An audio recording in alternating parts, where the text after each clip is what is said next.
I got a tree-faced bird feeder as a Christmas present from my husband. We have a moss-covered tree in front of our house that's just begging for some whimsy. And as a lifelong Lord of the Rings fan, having an ent on my property seems, well, just perfect. But this piece, sadly, came to us a little chipped, so I can't really use it outdoors. Rainwater and birdseed will go down the hole and create a health hazard for the birds. Plus, you know about me and broken things.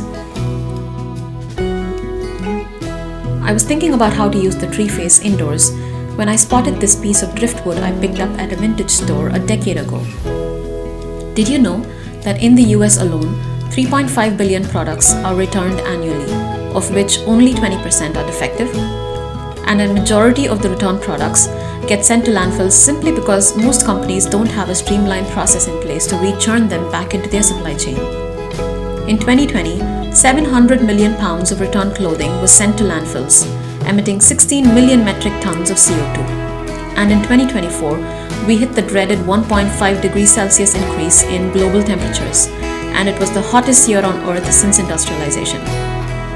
While it's not necessarily a reason to panic, as temperatures are usually averaged over decades, it's going to take all of us, and I mean all of us, to keep that number down.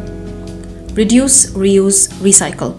An old mantra, but still valid, although I wouldn't lean too much on that recycle part. An NPR investigative report found in 2020 that industry officials misled the public about the recyclability of plastic, even though their own reports showed they knew as early as the 1970s and 80s that plastic could not be economically recycled. It's so easy and convenient to toss something into the recycling bin and pat ourselves on the back for a job well done, but the reality is, no matter what bin you tossed it into, it's likely all headed to the same resting place. And then there's the absolute irrefutable fact that what we do as individuals makes little impact unless systemic change is made by the top 1%. Billionaires, lawmakers, and people in power who can coordinate immediate planet-wide sweeping changes like we did for the ozone layer. But how does that happen? By individuals caring about it enough to inspire change at the top. A veritable Ouroboros, isn't it? But I can tell you from personal experience that it's infinitely more satisfying to save something broken that's been doomed to the landfill, to watch it thrive in its second life.